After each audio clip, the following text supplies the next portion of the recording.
Welcome. আজ ratio প্রপোর্শনের last class করব, যে ক্লাসে আমরা জেনারেলি রেশিও প্রপোর্শনে কিছু তোমার পাটিগণিত বা অ্যারিথমেটিকের প্রবলেম আছে। প্রবলেম সলভ করার আগে আমরা আজকে দুটো ট্রিক শিখবো এবং সেই ট্রিকগুলো অ্যাপ্লাই করে প্রবলেম সলভ করব। ধরো কিছুটা টাকা বা কোনো জিনিস, যে কোনো কিছুই, সেই অ্যামাউন্টটা ধরো তোমার এক্স অ্যামাউন্ট। এই অ্যামাউন্টটাকে তোমরা এ আর বি এর মধ্যে, ফার্স্ট এবং সেকেন্ডের মধ্যে যদি A/B অনুপাতে ভাগ করে দাও, তাহলে ফার্স্ট কত পাবে আর সেকেন্ড কত পাবে কি করে বার করব? ডাইরেক্ট আমরা করতে পারবো A বাই এটা দুটো যোগ ইন্টু এক্স, এটা ফার্স্ট পাবে, আর যেহেতু সেকেন্ডের বি অনুপাতে পেয়েছে তাহলে বি বাই টোটালটা কত A plus B into X, এটা সেকেন্ড পাবে। তোমরা এই ট্রিক্সটা মাথায় রাখবে। এটাই ট্রিক 2 কি হবে তোমরা লিখে নাও, এরপর আমরা যখন অঙ্ক করব এক্সপ্লেন করব। ট্রিক 2 কি হবে, এই এক্স অ্যামাউন্টটাকেই যদি আমরা ফার্স্ট সেকেন্ড থার্ড এর মধ্যে A/B/C এই অনুপাতে ভাগ করে দিই, তাহলে ফার্স্ট কত পাবে না, ফার্স্ট পাবে, ফার্স্টের অনুপাত কত এ বাই টোটাল অনুপাত কত A plus B plus C into এই টোটাল যে আমার অ্যামাউন্ট দেওয়া আছে সেটা দিয়ে গুণ করব এক্স। সেকেন্ড কত পাবে, সেকেন্ড পাবে, সেকেন্ডের অনুপাত কত বি বাই টোটাল কত A plus B plus C into X. Third কত পাবে, থার্ড পাবে, থার্ডের অনুপাত কত C, C by A plus B plus C into X, এটা থার্ড পাবে। তাহলে দুটোর ক্ষেত্রে A by A plus B, B by B plus B, তিনটের ক্ষেত্রে A by A plus B plus C, B by A plus B plus C, C by A plus B plus C. এই হচ্ছে তোমাদের অনুপাতের দুটো tricks. এই দুটো tricks তোমরা মাথায় রাখবে। এবার আমরা এর থেকে যদি দুটো প্রবলেম করি তাহলে ব্যাপারটা আমাদের কাছে খুব ইজি হয়ে যাবে। ওকে, নাম্বার 1 প্রবলেম কি আছে দেখো, যে 5,500 টাকা এ ও বি এর মধ্যে কিভাবে ভাগ করা যাবে যাতে এ ও বি এর প্রাপ্ত টাকার অনুপাত কত না 5:6 হবে। তোমার কি দেওয়া আছে না A/B 5:6, আর কি দেওয়া আছে না কত টাকা না 5,500 টাকা, যেটা আমাদের এক্স। আগের যে ট্রিক 1টা তোমরা মাথায় রাখো, এক্স, এক্স এর মান কত না 5500। তাহলে এ কত টাকা পাবে না, এর অনুপাত কত 5 বাই টোটাল অনুপাত কত 5 প্লাস 6 ইন্টু কত এক্স 5500, তাহলে 5/11 ইন্টু কত 5500, 11 দিয়ে কাটলে কত হয় 500, 5 5 2500, তাহলে এ পাবে কত না 2500 দিস অ্যামাউন্ট টাকা। এবার বি কত পাবে না, এই 5,500 থেকে এটা বাদ দিয়েও তোমরা বার করতে পারো, বা তোমরা যেটা করতে পারো অনুপাত দিয়ে করলে কত হবে 6 বাই 5 প্লাস 6 11 ইন্টু 5500, 11 দিয়ে কাটলে কত হয় 500, তাহলে কত হবে 6 ইন্টু 5 3000, তাহলে বি পাবে কত 3300 বা 3000 টাকা। তোমরা দেখো এখান থেকে যদি তোমরা বাদ দিতে তাহলে তোমরা বি এর অনুপাত পেয়ে যেতে, কারণ এ প্লাস বি দুজনে মোট পাবে কত না, মোট পাবে 5,500 টাকা। অলরেডি এ পেয়ে গেছে কত না, এ পেয়ে গেছে তোমার 2500 টাকা, তাহলে বি কত পাবে না, এই 5,500 থেকে তোমরা যদি এর টাকাটা বাদ দাও, এর টাকা কত 2500, সেটা বাদ দিলে কত হয় দেখো 3000 হয়। তাহলে তোমরা যেভাবেই করো বি এর মান সেমই আসবে। ওকে, নাম্বার 2 প্রবলেম কি বলেছে, এবিসি এর মধ্যে 4,000 টাকা কিভাবে ভাগ করে দিতে হবে যাতে এ বি এর অংশ ইস্টু বি এর অংশ 5:6, বি এর অংশ ইস্টু সি এর অংশ 2:3। তাহলে মোট টাকা এক্স কত না 4000। এটা ভাগ করব কি, আমার দেওয়া আছে কি A/B 5:6, আর কি দেওয়া আছে, বি ইস টু সি কত দেওয়া আছে, 2:3। তাহলে অংশ বার করতে গেলে আমাকে প্রথমে যেটা বার করতে হবে A is to B is to C. A is to B দেওয়া আছে 5:6, বি ইস টু সি দেওয়া আছে 2:3। তাহলে A is to B is to C বার করার ফর্মুলা কি, আমরা সে আগে যেটা শিখেছি, A B C. A is to B 5:6, 5 লিখলাম, 6 লিখলাম। বি ইস টু সি 2:3, 2 লিখলাম, 3 লিখলাম।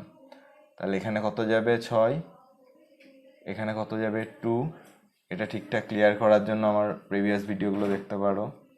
এ is to B is to C সমান সমান কত, 10:12:18।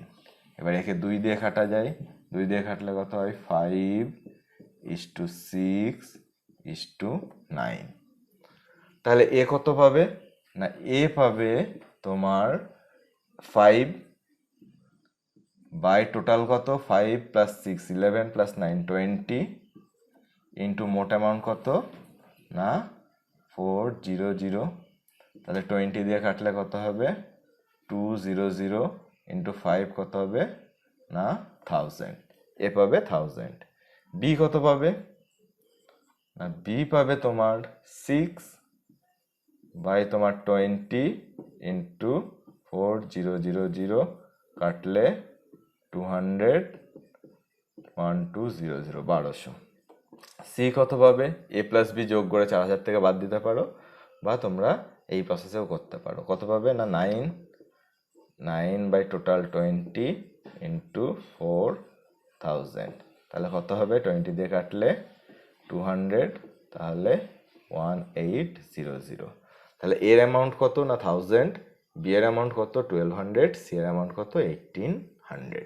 তাহলে তোমরা ট্রিক 1 অ্যান্ড ট্রিক 2 অ্যাপ্লাই করে তোমরা কিভাবে প্রবলেমগুলো করতে হয় তোমরা দেখলে এই পাটিগণিত রিলেটেড অঙ্কগুলোতে। ওকে, কি বলেছে, কিছু নির্দিষ্ট পরিমাণ অর্থ, কিছু নির্দিষ্ট পরিমাণ টাকা এ বি সি এর মধ্যে এমনভাবে ভাগ করে দেওয়া হয়েছে যাতে এ এর প্রাপ্য 1 টাকা হলে বি এর প্রাপ্য 40 পয়সা, সি এর প্রাপ্য 25 পয়সা। তা এবং সি এর অর্থ যদি 60 টাকা হয় তাহলে মোট অর্থের পরিমাণ কত। এই টাইপের অঙ্ক তোমাদের এক্সামে খুব দেয়। এখানে তোমার মোট অর্থের পরিমাণ বার করতে দিয়েছে। যদি বলতো সি এর অর্থ 60 টাকা হলে এর অর্থ কত, এটাও বার করতে দেয়, বি এর অর্থ কত, এটাও বার করতে দেয়। তাহলে আমাকে ফার্স্ট যেটা করতে হবে কি, A is to B is to C বার করতে হবে। কি বলা আছে যে এর প্রাপ্য 1 টাকা হলে বি এর প্রাপ্য 40 পয়সা, সি এর প্রাপ্য কত 25 পয়সা। তাহলে কি হবে, 1 টাকা মানে 100 পয়সা, এটা 40 পয়সা, এটা 25 পয়সা। তাহলে তোমরা এটা কত দিয়ে কাটবে, 5 দিয়ে। 20:8:5। তাহলে A is to B is to C 20:8:5। এবার বলেছে সি এর অর্থ যদি 60 টাকা হয় তাহলে টোটালটা কত। সি কত, এ বি সি এ, সি এ কত 5, 5 মানে 60 টাকা। তাহলে 1 মানে কত, 60 ভাগ 5, তাহলে তোমরা কত পেলে 12 টাকা।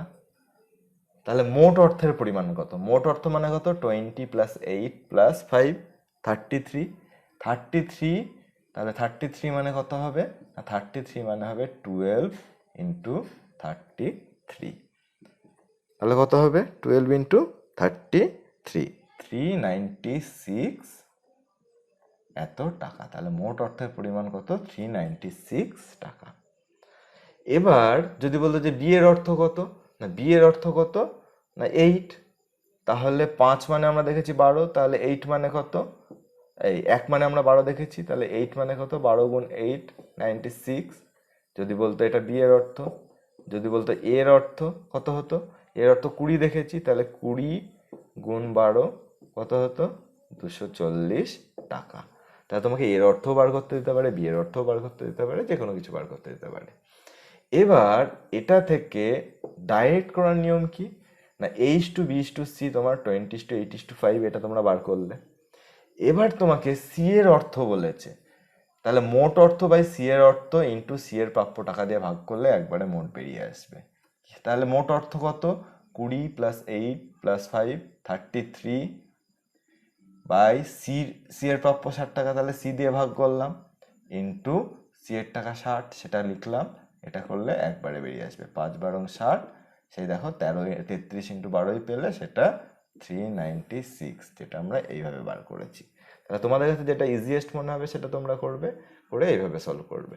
যদি বলতো বি এর অর্থ কত, এখানে কত হতো? বি এর অর্থ 8, বি এর অর্থ বাই সি এর অর্থ ইন্টু 60, এটা করলে তোমার পেয়ে যেতে কত? 96। এবার যদি বলতো এর অনুপাত কত, এর টাকা হচ্ছে 20/5 ইন্টু হচ্ছে সি এর অ্যামাউন্টটা 60, তাহলে 12 ইন্টু 20 240। তাহলে তোমাদের কাছে যে নিয়মটা সোজা মনে হবে সেই নিয়মটা অ্যাপ্লাই করতে পারো। এই নিয়মটা যদি তোমরা একটু বোঝো তাহলে এটা ডাইরেক্ট হয়ে যাবে, আর এটা তোমাকে ভেঙে ভেঙে করতে হবে, এটাই তফাৎ। 4 নম্বর প্রবলেম কি, একটি বাক্সে 1 টাকা ও 50 পয়সার মুদ্রা মিলিয়ে 52টি মুদ্রা আছে। তাহলে সংখ্যার অনুপাত দেওয়া আছে, সংখ্যা দেওয়া আছে কটা না 1 টাকা আর 50 পয়সা মিলিয়ে তোমার 52টা আছে। এখানে একটা পয়সা হবে, 50 পয়সা মিলিয়ে 52টি মুদ্রা আছে। তাদের মূল্যের অনুপাত 3:5 হলে কোন প্রকার মুদ্রা কটি আছে? তোমাদের এই টাইপের অঙ্ক এক্সামে খুব দেয়, হয়তো কখনো মূল্যের অনুপাত বলে দিল 3:5, কখনো তোমার সংখ্যার অনুপাত বলে মূল্য দিয়ে দিল, সেই টাইপের অঙ্কও দেয়। ওকে, তাহলে দেখো কি 1 টাকার 50 পয়সার তোমাদের মূল্যের অনুপাত দেওয়া আছে কত না 3:5। 1 টাকা ইস্টু 50 পয়সা, এই মূল্যের অনুপাত কত দেওয়া আছে 3:5। তার মানে কি, যদি 1 টাকা 3 টাকা থাকে, 50 পয়সা ক টাকা আছে? 5 টাকা আছে, তাই তো? তাহলে দেখো 1 টাকা 3 টাকা থাকলে 3টে থাকছে, এদের যদি আমি সংখ্যার অনুপাতে নিয়ে যেতে যাই তাহলে কি হবে? 3টে থাকছে, এটা মূল্যের অনুপাত। সংখ্যার অনুপাতে নিয়ে যেতে চাইলে 3টেই থাকছে। আর 50 পয়সা যদি 5 টাকা থাকতে যাই তাহলে কটা থাকতে হবে না 1 টাকাতে 2টো থাকছে, তাহলে 5 টাকাতে কটা থাকবে না 5 গুণ 2 10টা। তাহলে এদের সংখ্যার অনুপাতটা আমরা কত পেলাম না 3:10, মানে 3টে যদি 1 টাকা থাকে 10টা 50 পয়সা থাকবে। তাহলে টোটাল বলে যে 52টা আছে, তাহলে 1 টাকা কটা আছে সেই আগের সূত্র অ্যাপ্লাই করো, তাহলে কত হবে 3/3 প্লাস 10 ইন্টু 52, তাহলে কত হবে 3/13 ইন্টু 52, তাহলে কত হবে 4/12টা। আর তোমার 50 পয়সা কটা আছে? 50 পয়সা আছে তোমার 10/13 ইন্টু 52, কাটলো 4, 40টা। 40 প্লাস 12 আমরা যদি যোগ করি তাহলে আমাদের 52টা মুদ্রাই হচ্ছে, এটা আমরা বার করলাম। তাহলে তোমরা দেখলে যে কখন মূল্যের অনুপাত যদি দেওয়া থাকে তাহলে কিভাবে বার করতে হয়, বোঝা গেল? দেখো আগের অঙ্কটাই তোমাদের নাম্বার 5 প্রবলেম কি বলছে, একটি ব্যাগে 1 টাকা 50 পয়সা ও 10 পয়সার অনুপাত, পয়সার অনুপাত মানে সংখ্যার অনুপাত 3:4:10। ব্যাগে মোট 102 টাকা থাকলে 10 পয়সার সংখ্যা কত ছিল? সংখ্যার অনুপাত দেওয়া আছে 3:4:10, মোট টাকা দেওয়া আছে 102 টাকা, তাহলে 10 পয়সার সংখ্যা কত ছিল? তাহলে দেখো তোমার যদি সংখ্যার অনুপাত 3:4:10 দেওয়া থাকে, 1 টাকা 50 পয়সা 10 পয়সা, তাহলে মূল্যের অনুপাত কত? হ্যাঁ, এখানে আমার মোট টাকা দেওয়া আছে, মূল্যের অনুপাত 3টে 1 টাকা থাকলে 3 টাকায় থাকছে, 4টে 50 পয়সা থাকলে 2 টাকা থাকছে, 4 ইন্টু 50 202 টাকা, আর 10টা 10 পয়সা থাকলে 1 টাকা থাকছে। তাহলে তাদের মূল্যের অনুপাত কত হচ্ছে 3:2:1। তাহলে ব্যাগে মোট কত টাকা আছে না 102 টাকা। তাহলে 10 পয়সার মূল্য কত আছে না 10 পয়সার মূল্য যেটা আছে সেটা হচ্ছে তোমার কত হবে বলো? পয়সার মূল্য 10 পয়সার অনুপাতটা কত 1 বাই মোট অনুপাত 3 + 2 + 1 6 ইন্টু 102, তার মানে কত হবে 6 দিয়ে কাটলে 17। তাহলে 10 পয়সার মূল্য আছে 17 টাকা, এবার তোমাকে বার করতে দিয়েছে কি দেখো, এটা হচ্ছে টাকা বেরোলো, 10 পয়সার সংখ্যা কত। 17 টাকায় কতগুলো 10 পয়সা থাকবে? 1 টাকায় তোমার থাকে 10টা 10 পয়সা, তাহলে 17 টাকায় কতগুলো থাকবে? 10 ইন্টু 17, তার মানে কত হবে? 170। তাহলে 10 টাকা 10 পয়সার সংখ্যা কত? 170 অ্যান্সার। নাম্বার 6 প্রবলেম কি বলেছে, একটি বাক্সে 1 টাকা 50 পয়সা ও 25 পয়সা মিলিয়ে মোট 570টি মুদ্রা আছে। সংখ্যা কত? 570। তাদের মূল্যের অনুপাত বলা আছে, মূল্যের অনুপাত বলা আছে 5:3:2। কোন প্রকার মুদ্রা কটা আছে? তাহলে মূল্যের অনুপাত দেওয়া থাকলে সংখ্যার অনুপাত বার করতে হবে। তাহলে 1 টাকার মুদ্রা ইস্টু 50 পয়সার মুদ্রা ইস্টু 25 পয়সার মুদ্রার মূল্যের অনুপাত দেওয়া আছে কত? 5:3:2। তাহলে সংখ্যার অনুপাত কি হবে? 5 টাকা মূল্যে 1 টাকা কটা থাকবে? 5টাই থাকবে। 5। 3 টাকা আমার কি আছে? মূল্য আছে, তাহলে 50 পয়সা কটা থাকবে? না, 3 গুণ 2 6টা। আর 2 টাকা আমার 25 পয়সা আছে, তাহলে 25 পয়সা কটা কটা থাকবে? 1 টাকায় 4টে 25 পয়সা থাকে, তাহলে 2 টাকায় কটা থাকবে? 2 গুণ 4 8টা। তাহলে তাদের সংখ্যার অনুপাত কত? না, সংখ্যার অনুপাত হচ্ছে তোমার না 5:6:8। তাহলে তোমাদের কি বলছে, কোন প্রকার মুদ্রা কটি আছে? তাহলে 1 টাকার মুদ্রা কটা আছে? না, 1 টাকার মুদ্রার সংখ্যার অনুপাত কত? 5 বাই টোটাল সংখ্যা কত? 5 + 6 11 + 8 19 ইন্টু কত?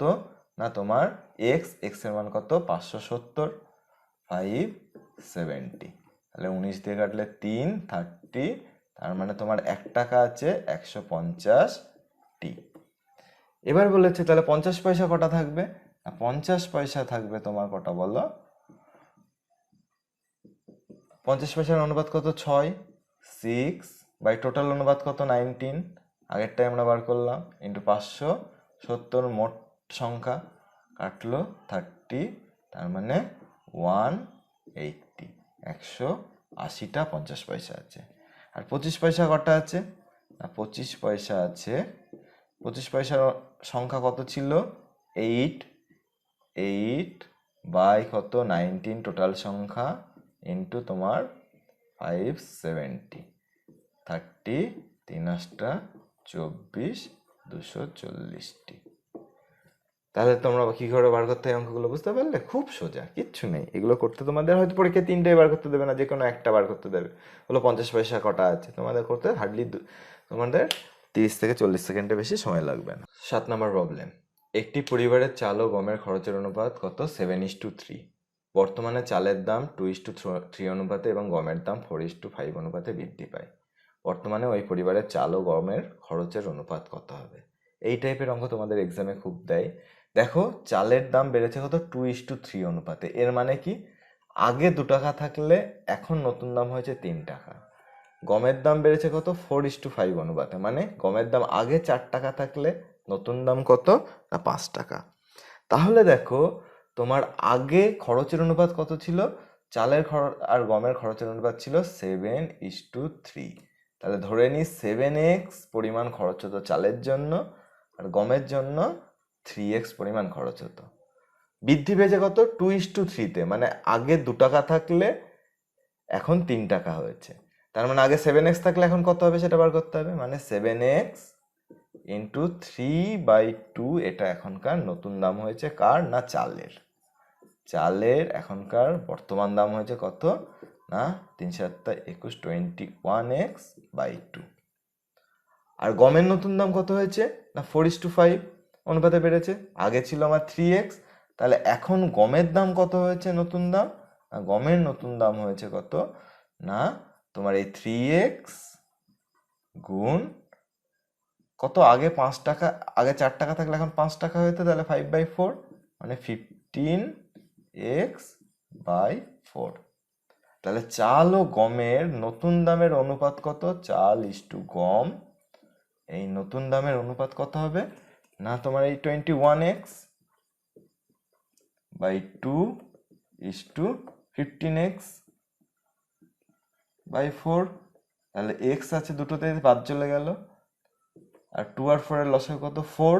তাহলে 21 × 2 42/4 ইস্টু 15 4, তাহলে তোমার নিচে থেকে 4টাও বাদ চলে গেল, আর উপরে তোমার 3 দিয়ে কাটলে কত হয় 14, আর 3 দিয়ে কাটলে 5। তাহলে তোমার চাল ও গমের নতুন দামের অনুপাত কত? 14:5। এবার এটাকে তোমরা যদি একবারে ডাইরেক্ট করতে চাও তাহলে কি করবে?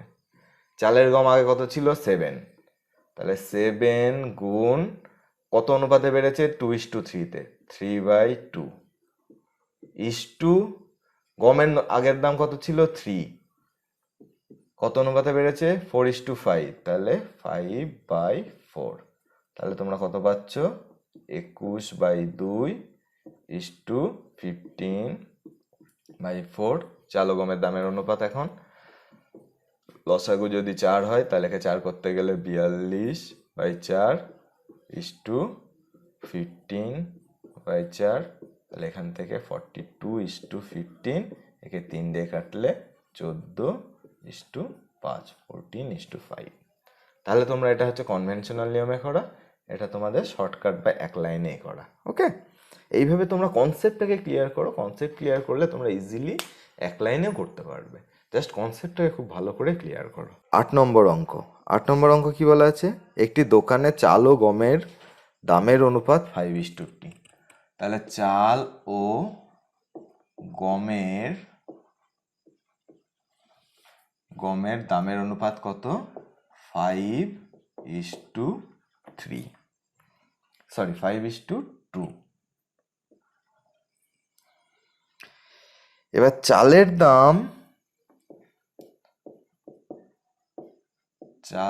দাম 2:5 অনুপাতে বেড়েছে, 2:5 অনুপাতে বেড়েছে, আর গমের দাম বেড়েছে 3:5 অনুপাতে।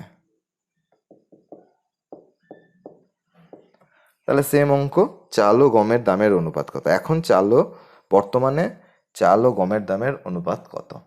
তাহলে কি করবে দেখো, তাহলে বর্তমানে আমি একবারে করছি, আগের নিয়মটা কনসেপ্টটা ক্লিয়ার করে নিয়ে। বর্তমানে চাল ইস্টু গম দামের অনুপাত কত হবে? না, চাল ছিল 5, কত বেড়েছে? 5/2, গম ছিল 2, তাহলে কত বেড়ে হবে? 5/3, তাহলে কত হবে? 25/2 ইস্টু 10/3। লসাগু কত? 6, একে 6 করতে গেলে 3 দিয়ে গুণ করতে হবে, 75/6 ইস্টু 2 দিয়ে গুণ করতে হবে, 20/6। 6 বাদ চলে গেল, উপরে তোমার 5 দিয়ে কাটলে 15, 5 দিয়ে কাটলে 4। তাহলে এখন বর্তমানে চাল ও গমের দামের অনুপাত 15:4। ওকে, তাহলে দেখো অঙ্কগুলো করতে তোমাদের খুব একটা সময় লাগবে না, খুব ইজিলি হয়ে যাবে অঙ্কগুলো। প্রবলেম নাম্বার 9 কি বলেছে? 2610, এই টাকাটা এ বি সি এর মধ্যে এমনভাবে ভাগ করা হলো যাতে এ এর 0.5 ইকুয়ালস টু বি এর 0.6 ইকুয়ালস টু সি এর 0.75 হয়। তাহলে সি কত টাকা পাবে? এটা তোমাদের বিসিএস মেনে 2015-এ এসছে। কি দেওয়া আছে? আমরা এর ইংলিশে যেটাকে অফ বলে, এর মানে আমরা কি জানি? গুণ। তাহলে এ গুণ 5/10 ইকুয়ালস টু বি গুণ 6/10 ইকুয়ালস টু সি গুণ 75/100, 0.75 আছে। তাহলে এটাকেও 100 করে নিই, ওপরে একটা 0 নিয়ে নিই, এটাকেও 100 করে নিই, ওপরে একটা 0 নিয়ে নিই। এটা সমান সমান ধরি কে। তাহলে এ ইন্টু 50/100 ইকুয়ালস টু কে। তাহলে এ কত? 100k/50। তাহলে বি কত? বি হবে তোমার 100k/60। সি হবে কত?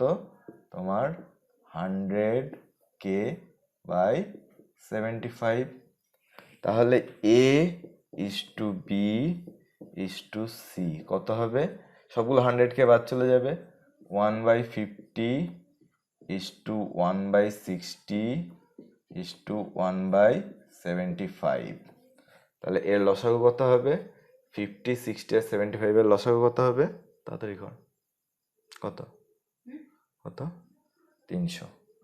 50, 60 আর 75 এর লসাগু দেখো মুখে করলে হয়ে যাবে 300। তাহলে 300 করতে গেলে কত দিয়ে গুণ করতে হবে? 6 দিয়ে। তাহলে উপর হবে 6/300 ইস টু, এটা 5 দিয়ে 5/300 ইস টু, এটা 4 দিয়ে 4/300। তাহলে A is to B is to C কত পেলে তোমরা? 6:5:4 এই অনুপাত পেয়ে গেলে। এবার অনুপাত পেয়ে গেলে বাকিটা খুব সোজা। সি কত পাবে? না সি 4 পাবে। তাহলে সি এর প্রাপ্য কত হবে? 4 বাই টোটাল অনুপাত 6 আর 5 11 আর 4 15, যে নিয়মটা আমরা শিখেছিলাম ট্রিক 2-তে, ইন্টু কত? না টোটালটা 2610। তাহলে 15 দিয়ে কাটলে 15, 11, 1 1 1, 4 7 15 105, 60, 4 15 60। তাহলে 4 × 174, 16 6 68 69। তাহলে সি এর প্রাপ্য কত?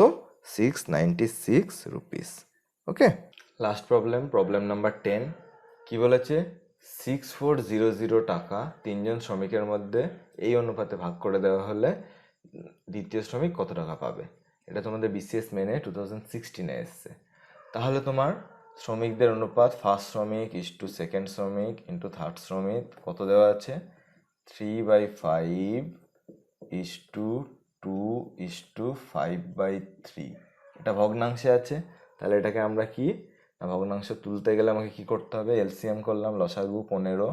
তাহলে একে 15 করতে গেলে 3 দিয়ে গুণ করতে হচ্ছে। তাহলে এটা হবে 9 ইস টু, এর নিচে কিছু নেই মানে 1 আছে, 15 করতে গেলে 30 ইস টু, এর নিচে কিছু নেই, একে 15 করতে গেলে 5 দিয়ে মানে 25।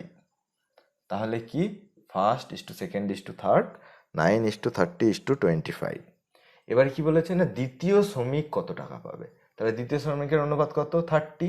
তাহলে 30, দ্বিতীয় শ্রমিক পাবে 30 বাই টোটাল অনুপাত কত? 9 + 30 + 25, 9 + 30 + 25 ইন্টু কি না মোট অ্যামাউন্ট কত? 6400।